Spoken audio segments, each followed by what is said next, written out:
Hey, I'm Raina the Mermaid, and today on the vlog we are talking about mermaid hair. I get a lot of people over the years asking me to do a Q&A about mermaid hair, and the fact is, I don't have any good answers for you. My hair is completely ruined. This is not my natural hair color.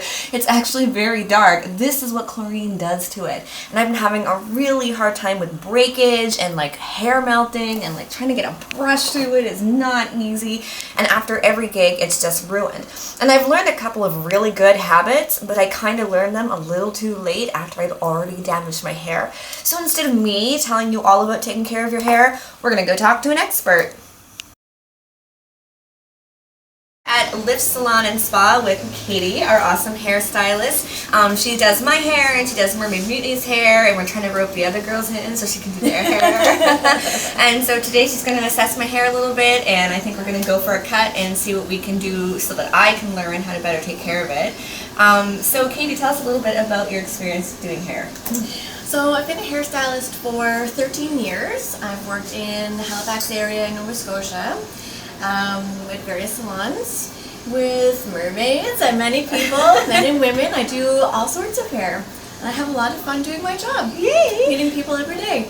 So when you look at someone's hair like mine, and this is a big problem in the mermaid community, it's all the chlorine damage. How can you tell that my hair is damaged when you look at it? Like, I know it's damaged from the way it feels, but yeah. What are kind of some of the signs people can look for in their own hair? There's kind of a false sense of shininess to your hair when it starts to get damaged from chlorine.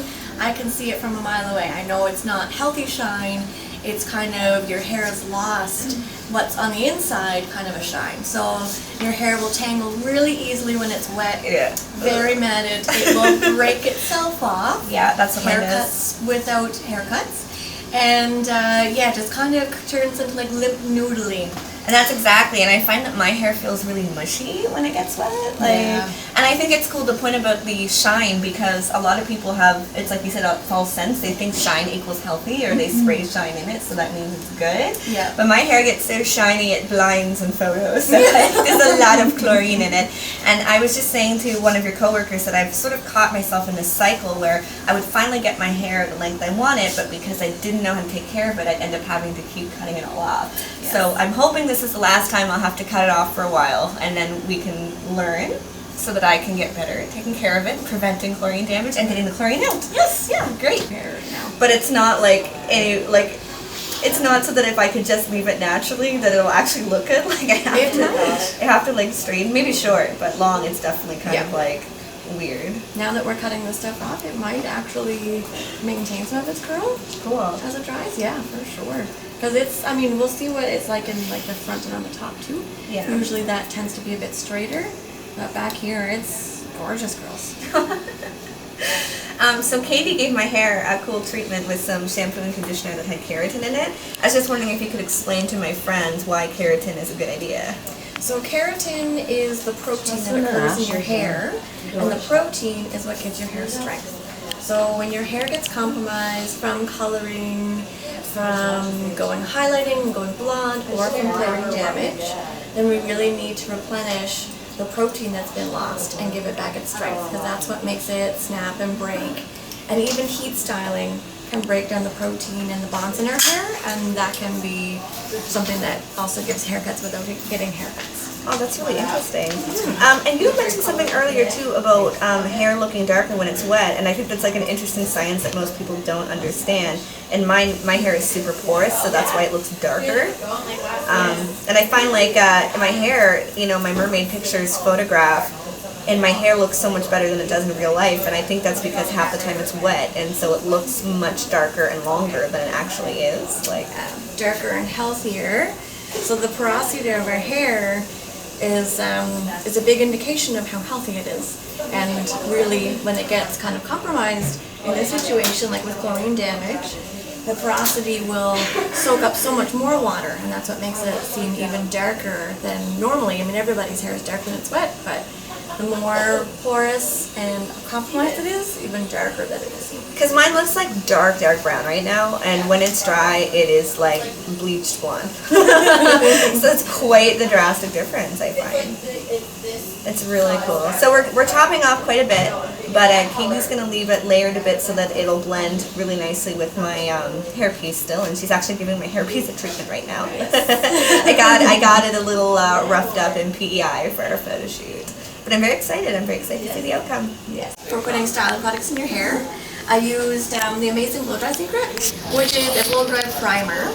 And there's a lot of different like leave-in treatments or blow dry primers that are really good for the hair these days that give protection for like strength. They also protect your hair from the heat, very key, even blow drying or flat ironing. They protect your hair from UV, from the sun, and it's also just kind of like kind of helps your styling product on top of that work even better as well. So smoother, stronger, healthier hair. Yeah, and I imagine if you're someone who has damaged hair to begin with, you're going to want to be taking every kind of precaution you can. So even just blow drying, even if you don't blow dry often but your hair is damaged, you're probably going to want to use something like this. Yeah. And we just cut off a bunch of my hair, and Katie was just pointing out that chlorine damaged hair is very sticky, and I kind of made a joke and called it paper mache hair. It sticks. Yeah, there we go. Yeah, so it's hard to get the cut pieces to flick off and everything, and it feels mushy and gross. So she's gonna dry it and style it, and then we'll talk a little bit more about products. Nice.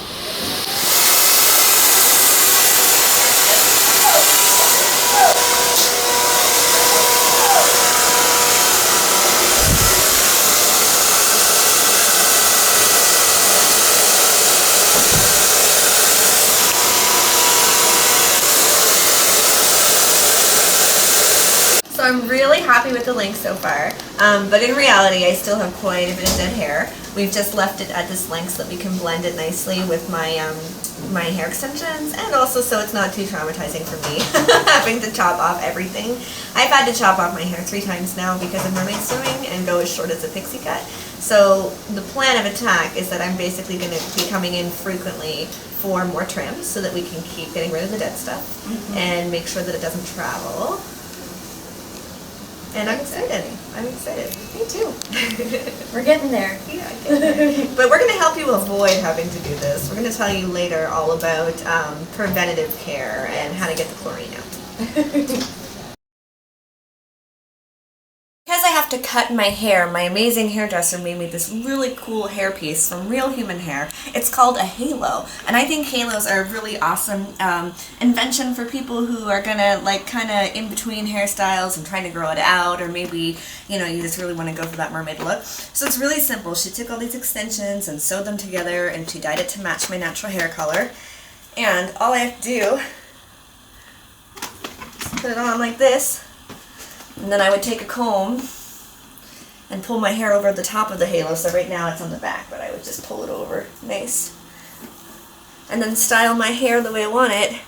And then all of a sudden, I've got this beautiful long mermaid hair. So I've been wearing my mermaid hair a lot lately. And unfortunately, because mine is a little more chemically treated than other people's to match my hair color, when it got wet in PEI doing a photo shoot, it kind of made it a little fried, as you can see. So we're going to take it to Katie, and she's going to give it a good wash and make it look nice again so that I've got it. But I really recommend these, and because I'm going to cut my hair, a lot of it off, because it's so dead, I feel a lot more confident about myself knowing that I've got this as a backup to use, so I can have the short hairstyle or the long hairstyle while we're trying to grow my healthy hair back.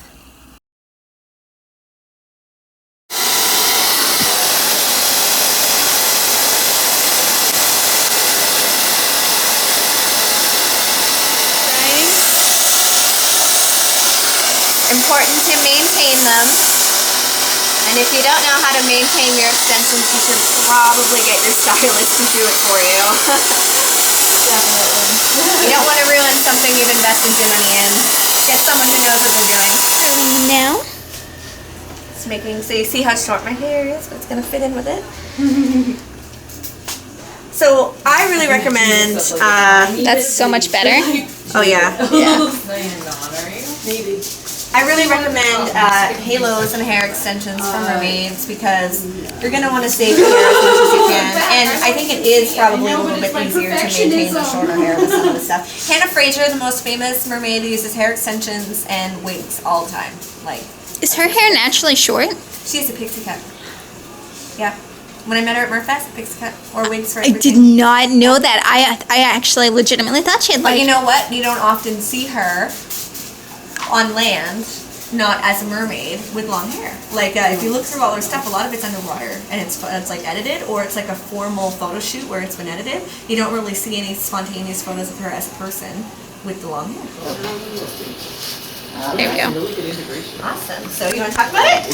So here we have the halo itself. Yeah, we might as well throw it in. And this is wefts of hair that I glue together and then are attached with fishing line to create like an invisible part that's going to go over the top of her head. Fishing line, so appropriate. Exactly. And it's genuine hair, not synthetic, right? It is. That's It's most 100% important. human hair, so it can be colored.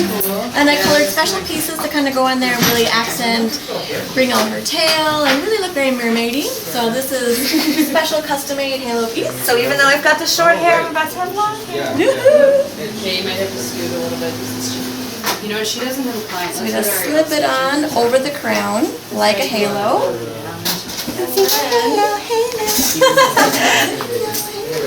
Like the answer says. This is the part I suck at when I'm home. I always, I get it very uneven, and I'll have like some parts really thick on one side and really thin on the other. Takes a lot of practice. It does, yep. Finding something, a tool that's thin enough to just kind of pick out those top layers and get them out over the halo. And this blends much better when her hair like naturally has that wave to it too. But where we just cut it, I had to do some dry cutting, so I had to straighten it out so I could really see what needed to be tailored in her hair. There. I can't recommend this enough, mermaids. Ooh, blends really well already. Oh yeah. There we go. Yeah, and you can do different things like put braids in it, or sometimes like we'll see if it'll curl. Last time it wouldn't because it was so dead. Yeah. So we'll see if it'll curl. Sometimes I'll take these pieces and pull them back and braid them, and that's really nice. It's a nice alternative too, because the long hair, it's not even that it takes so much maintenance, it's just that you're putting it at so much more risk in the chlorine, even if you're taking super good care of it, right? Yeah. It's just more and more, the longer it is, the more fragile it's going to be, so. And I do find it easier to swim with shoulder length hair. Like once you get a bit longer than that, I know our mermaids that have super long hair have a bit of trouble coming up for air and getting it tangled and everything, and jewelry tangled in it, and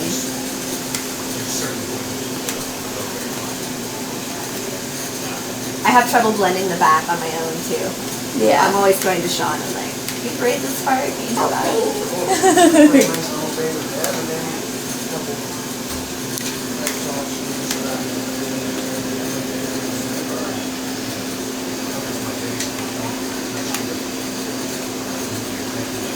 So, if you want to avoid having to chop it all off like I did, we're going to talk about some of the products you can use in the care.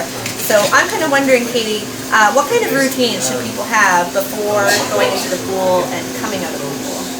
Before going into the pool, you have to get your hair wet anyway. This is a really good time to put on like a mask or some coconut oil, something that physically is going to protect your hair from being in the chlorinated water. And then really the most important thing is as soon as you're out of there, washing your hair, as soon as you're done being out of the pool, with a clarifying shampoo that generally they have like a citrus base or like a grapefruit base extract in them that deactivates the chlorine specifically.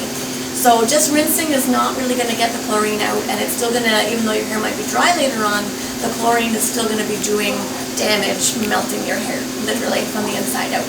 So getting that off and deactivated ASAP is key for preventing your hair getting to the point that it turns into mush. Spaghetti hair!